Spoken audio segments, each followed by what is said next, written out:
Good morning. Welcome to each one of you. It's good to see you here, and it's good to be able to join together in song. To start our service, let's turn to number 505 in the blue worship hymnal. And let's stand to sing number 505. I am thine, O Lord. Draw me nearer to thy precious bleeding side.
You may be seated.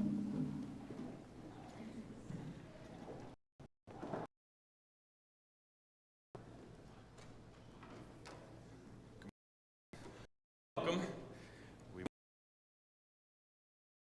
The slip and slide event is open to everyone. Is allowed on the slip and slide, but you all have good stuff going on. I heard there's going to be ice cream again kind, and so come on out to that on the VBS week, which is 19th. Also, to be able to do that, if that would be something that would interest you. And if you're not quite sure what the point is of being a member, it's true that you can be here for a long time and be part of our church family, and you don't have to officially be of the church to do that, and that's okay. But when you become a member, part of what it does is we need to have members to legally. That would be, if you'd like to know more about it. So another thing, Waters Counseling of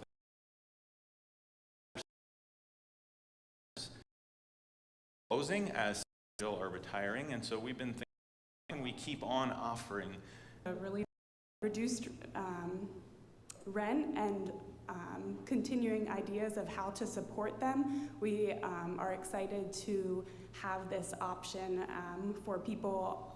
Peacemakers has a sliding scale. They've used other churches as centers, so there's a lot of pros and for us as a congregation that this is this is not something new for them. They've seen at the mission fair at the Still Waters table. She has been counseling under Still Waters, and she has also gotten her master's through Peacemaker through that process. So she will be consistent. So Amy has been using that room. She will continue to use that room. So that's the great continuity that we're able to provide to those clients, that they can continue receiving the counseling and they don't have to go elsewhere. They can continue using this space and the same counselor. So if at some point we want to take on other counselors from Peacemaker Center, that's up to us on a case-to-case basis, but the pastoral team and myself, we've had great conversations and are really encouraged about the work and the viewpoint and the theology that Peacemaker Center has. And so we feel very excited about this opportunity. But if you have any questions at all that can't be answered on their website, also feel free to ask us and we'll try to explain that to the best of our ability. If there's any other details that I missed, I'll let Jeremiah fill that in. But one of the things we wanted to do was have someone kind of stand in that gap and continue to advocate for counseling here within our congregation. And so Dan Mast has agreed to take some leadership on that to continue to be that in-between person between our congregation and the center. So you may be hearing more from Dan in the next few months as we settle things into place. But yeah, from the outside, nothing will change. It'll still be Amy coming in the doors, but we just wanted to let you know of that transition as far as the umbrella of counseling. Thanks, Christy. Yeah, and I will say too that one of the things we'd like to do is to continue to be able to offer counseling to some people at least at no cost. But because Peacemaker Center isn't set up that way, part of what we'll be doing is looking for ways that we can do that as a church community and then possibly with some outside funding. So we'll be exploring that. And I do just want to also take this opportunity to say, you know, if you're at a point in your life where there's something where you feel like you could use some help, faith-based counseling perspective on a relationship or something you're dealing with, let us know, contact Peacemaker Center or one of the other centers around, but it can be a very helpful way to have somebody help you process things. So that's what's been happening. I would invite you to join me in prayer now before our worship. Father, we thank you for this morning and the opportunity to be here together. We thank you for what it means to be your body, for all the ways that we can work together to lift one another up, to be salt and light in this world, and the ways that we can receive from you. We ask that you would guide us this upcoming week as we make decisions, as we pursue the things that you've put on our hearts, as we do our activities together. May you be at the center of everything that we do, and may you speak to us this morning through your Spirit, through your word, and in our worship to you, the good, faithful, loving God. In Jesus' name, amen. Good morning. In the Psalms it says that in God's presence there is fullness of joy, so we just want to welcome in his presence this morning with our help from the kids. So we're going to sing a fun song, and we shout out your praise. Possibly can, but especially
exalted.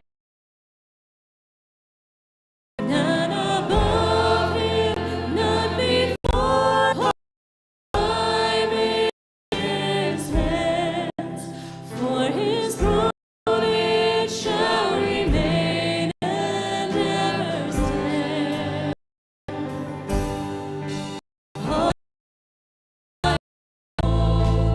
He is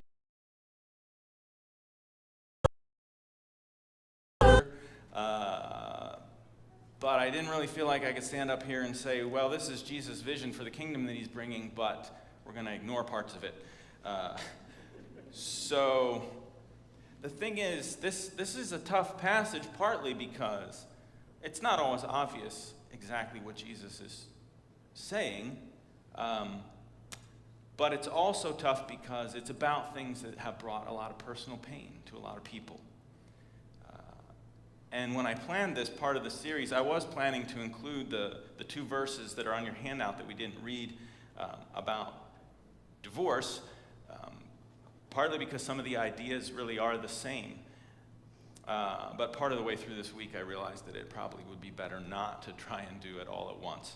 So if you studied verses 31 and 32 for today, and studied it in Sunday school maybe, or wrestled through it, sorry. We will come back to him in a couple weeks. Like I said, Greg is preaching next week, but when I'm back up here in 2 weeks, I will come back to it. And in the meantime, if you need something else to study in Sunday school because you're done with those verses, I can try to help you find something. But today, verses 27 to 30. Before I say anything about the passage itself, I want to just say a few words of introduction to it. And one is that if this passage brings up things that are hard for you, and if something that I say makes it worse, let me know. We all have blind spots.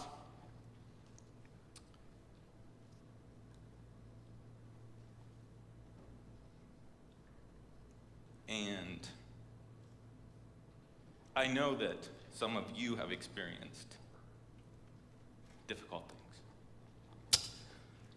So if some of this feels off, or it doesn't make sense, let me know. And I think I've said this before, but my door is always closed, but it's always unlocked. Sarah will tell you my door is almost never open, and it's actually sometimes it's also locked because I forget to turn the little knob when I come in the door. So even if it's locked, please come and share your thoughts with me, or talk to me afterwards, or send me an email. The other thing I wanted to say is I'm going to try and keep this PG this morning. I didn't send out any kind of warning to parents this week, and I know we have people of all ages here. People who need opportunities to talk about sexuality, but they should get a chance to do that in an age-appropriate way and with their parents. So I'm going to try to be aware of that. And if you feel like I'm not being as direct as I could be, that might be why. And then one last thing about what Jesus himself is doing here. I think it's really important to remember that Matthew introduces this whole sermon by saying that Jesus went around announcing the good news of the kingdom. The good news. That's what all these 3 chapters in Matthew are supposed to be. So if our way of understanding what he is saying isn't good news, then somehow we've misunderstood what he's doing. And part of the question in the back of our minds as we go through this should be, how is this good news? And who is it good news for? How is what Jesus is saying here good news? So the passage is fairly short, but I'm going to break it into 4 parts. The problem, the audience, the solution, and the consequences. So first of all, the problem. The problem that Jesus is talking about here, he says, it is looking at a woman in order to lust. A lot of translations say looking lustfully, but that's what looking lustfully means, in order to lust, for the purpose of that. So what does that mean? At the root, the idea of lust means to want something. In this case, someone. It can mean just something, but in this case, Jesus is talking about people. It's to want it for yourself. And in this case, Jesus is talking about wanting them because of what you see and looking for that reason. Right? So this isn't about noticing that someone's attractive, and it's not about having sexual desire. The Bible is very sex positive. And we talked about this a while ago, so I'm not going to, go all over that again, but read the Song of Solomon if you're over 13. The Bible values, and God values, sexuality so highly that the things that Jesus talks to us about are about how to value that thing the way it's meant to be valued. So this isn't about sexuality. It's not about noticing beauty or attractiveness. It's about dwelling on that and on the fact that what you're seeing isn't for you, but that you wish it was. It's like spending hours scrolling through Amazon or Instagram or whatever, looking at pictures of boats or clothing or computers that aren't yours and that can't be yours, and wishing you could have them, and looking because it gives you a rush to see that thing. And maybe the rush comes even especially because you can't have it. It's not yours. And so it's kind of this look into somebody else's world, Wow, can you imagine having the money that it would take to buy that boat, that computer, that tree stand? And so you get a rush of adrenaline from that. And you're not looking to learn something or even to actually buy something. You're looking for the rush. That's not a perfect analogy, but I hope it gives you kind of an idea of the kind of looking that I think Jesus is talking about when he talks about looking for the purpose of lusting. And if you feel a little bit uncomfortable with the comparison of getting a rush out of window shopping with how we look at other people and sexuality, that's the point. We should be uncomfortable with that because we're reducing the person down to one thing about them. We're reducing them to what we can see. And so really, in our minds, in our heart would be the language Jesus uses. In our heart, they're not a person anymore. And we've all probably heard a lot about the idea that it's wrong to objectify people. We've heard that it's bad to do that. So it might sound even a little bit cliche to use that term. But stop for a second and think about what it means, right? When we objectify someone, we make them an object. And when we do that, we're reducing their humanness. So in the passage that we looked at last Sunday, right before this one, Jesus was talking about murder and unrighteous anger and contempt. All things that deny the humanness of another person. All things that reduce them to a problem to be disposed of, or to the worst thing they've ever done, or to someone who just isn't worth our time. And Jesus is not changing the subject here. This sermon builds on itself. And so here again, this passage is about seeing other people as whole humans. And when we look at someone for the purpose of cultivating desire and getting that rush, without having made some kind of a commitment to them, without being married to them, we're saying, I will take this, but not the rest. Not the rest, not the thoughts or the needs or the inconvenience of actually giving myself to you. I'm not giving, I'm just taking. And I know it's really easy to say, yeah, but it's not really hurting anything. The other person, they might not even know. And what they won't know won't hurt them. Or maybe they do know. Maybe they've, posted the picture themselves. But either way, Jesus' whole point is, it does matter. Because in your heart, you've taken something that is not for you. And if you're married, you've also taken something that belongs to your spouse. You've taken your desire, your attention, and you've given it to somebody else, even if they don't know it. And even if you don't act on it, even if you will never act on it, what we do in our heart matters. It has power. It has power in your life, and it has power in other people's lives.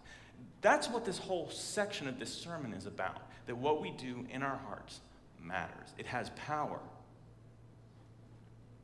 So that's the problem. It's the problem that Jesus identifies. Looking at another person in a way that reduces their full humanness in our own hearts. So let's talk about who Jesus is talking to here. He seems to just be talking to men, right? And that's what he says. He addresses the men. And in our culture, we assume that this is a guy problem mostly. And is power. In that culture, at that time, had the power, right? So in a lot of ways, let's be honest. We should necessarily, but we do. And what that means is that put more clothes on. He doesn't say men are easily. Tell them to stay at home. No. He says, hey guys, here's what we're going to do about this. Cut off your hand and gouge out your eye. This is crazy stuff. And not just because he's telling the guys to do, something that's really bloody and going to hurt a lot, like 127 hours kind of stuff. I don't know if you've seen that film, but anyhow, I'm not going to get into it. I don't want anybody fainting this morning. It's not just radical because it's gory.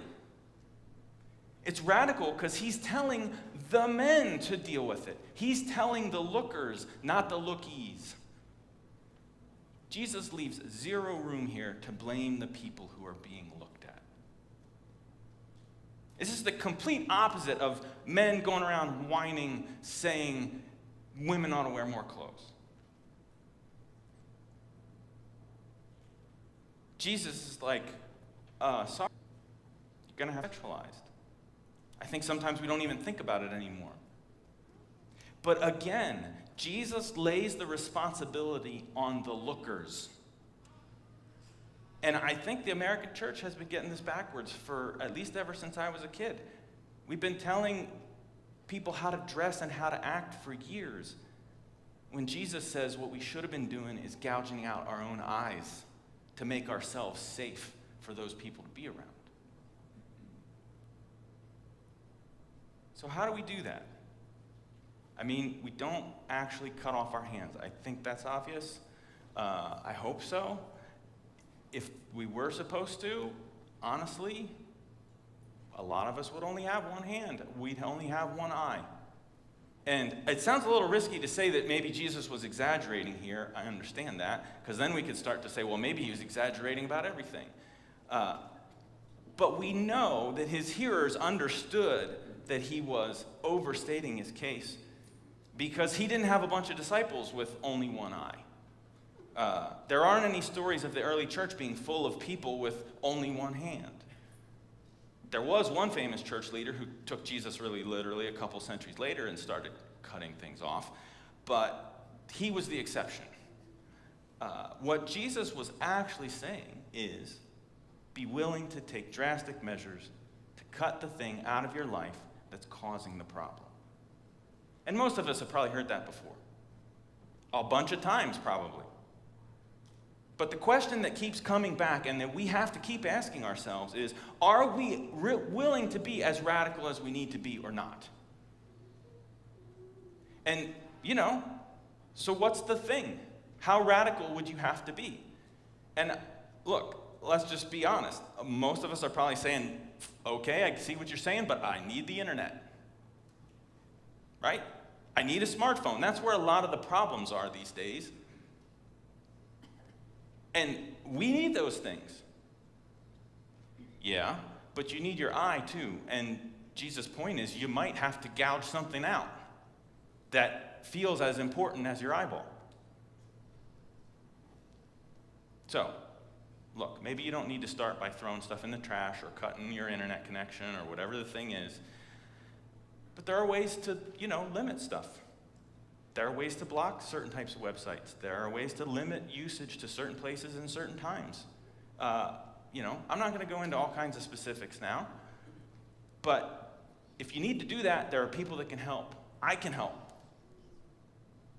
The point is, with this kind of thing, Jesus is saying you probably need to be more radical than you think you do. And it's not because of some arbitrary rule. It's not because God is anti-sex. It's not because he likes to make rules for us to follow. It's because you need to be cultivating the habit of seeing people, not looking at them. And you probably need to do that in more radical ways than you realize. And every therapist, every psychologist in the world will tell you when we have some kind of a problem, all of us, our first reaction is to minimize it. We minimize the problem so that we can justify not taking the steps that we need to. And maybe you're thinking, well, okay, but look, it's not just the internet, it's the whole world.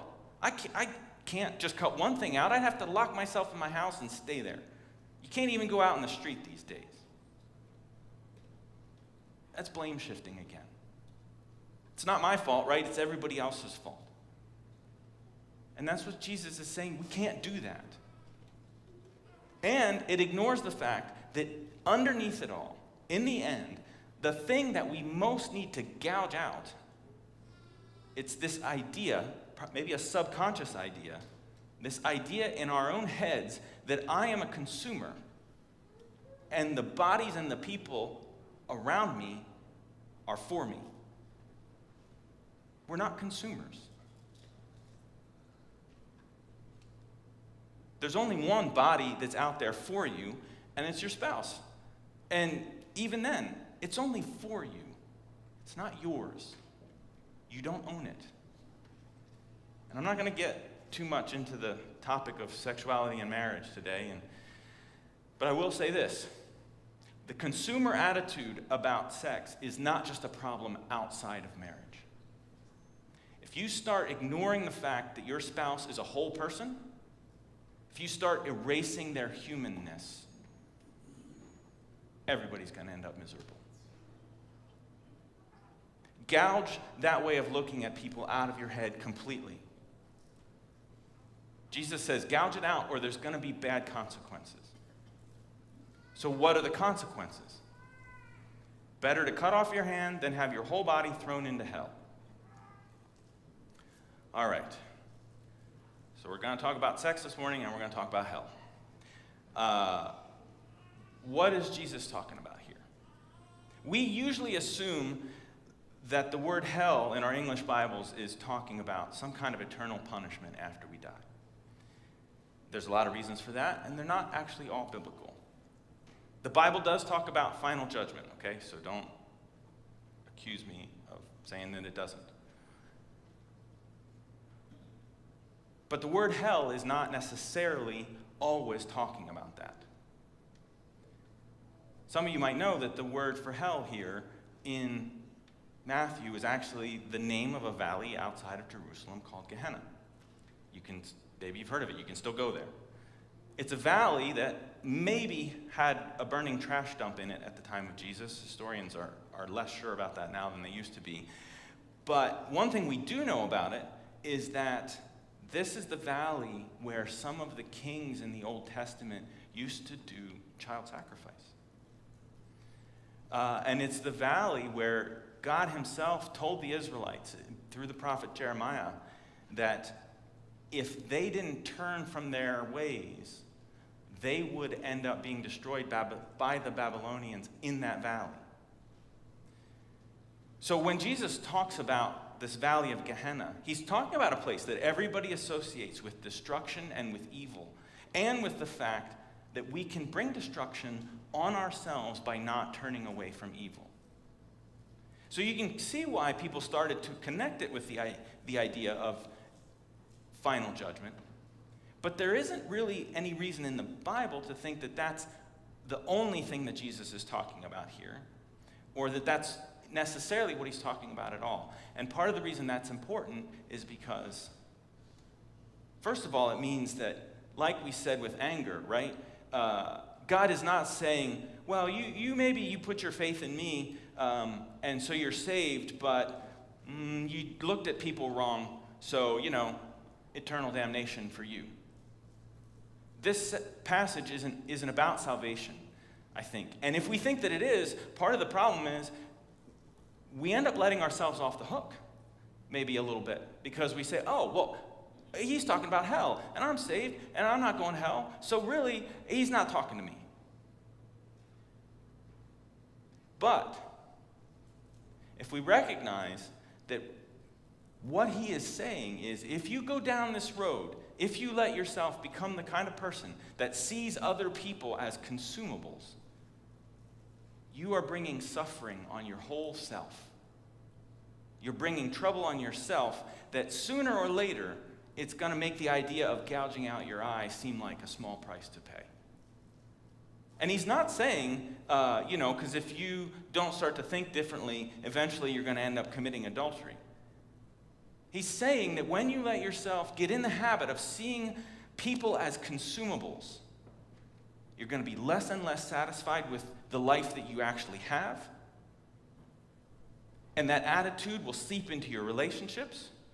And you won't think that it will, but eventually it will. And one way or another, you're going to end up hurting the people around you. And you'll be denying it to yourself. But you will be going down a road that brings evil and destruction into your own life. And you won't maybe even know what you're missing, because you will be denying yourself and the people around you the goodness that they could have had if you had been able to see them. So what might you need to gouge out of your life? Either actually out of your life or out of your way of thinking. And maybe it doesn't have to do with this specific issue. Maybe it's something else. It's good to recognize that part of what Jesus is saying is sometimes following him costs a lot. And at the same time, it's worth it. The good news of the kingdom is that Jesus has said, if you follow me, you can afford to lose the thing that you need to lose. It will hurt. It might feel like gouging out your eye. It will cost you. But good news for those who have gouged out their eyes in order to be pure in heart, for they will see God. And good news for the meek and for those who mourn. If you've lost something or had something taken away from you because of the things that Jesus is talking about here, Jesus says, in my kingdom, you will inherit it all. And you will be comforted.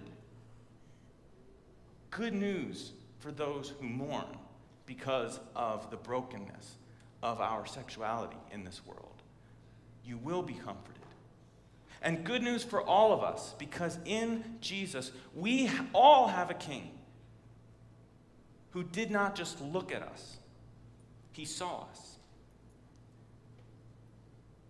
He saw us, and he came to pull us out of the hell that we've gotten ourselves into. He came to pull us out and to give us what we need to follow him and to help others. No matter what we've done. And if this sermon has made you feel guilty, or if this passage makes you feel guilty, the good news is Jesus says you don't have to carry that around. It does not have to be on your shoulders forever, because I see you and I came so that you could be forgiven. That is the good news of the kingdom. It's good news for all of us. Amen.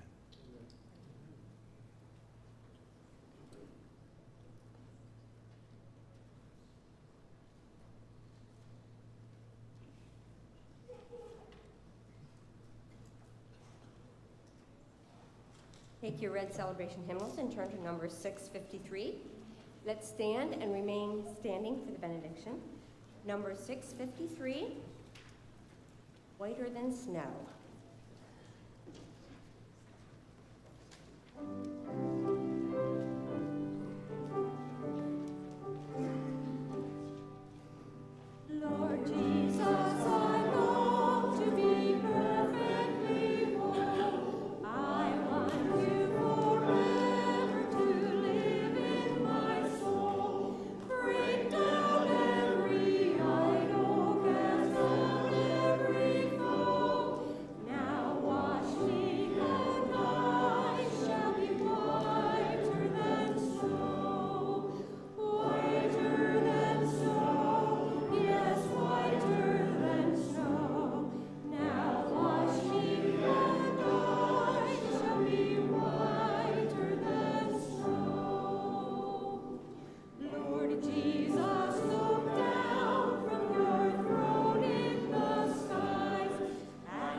People of God, you are a person, a whole person. Jesus has seen that person, and he has come for that person. May we go and live lives of seeing one another.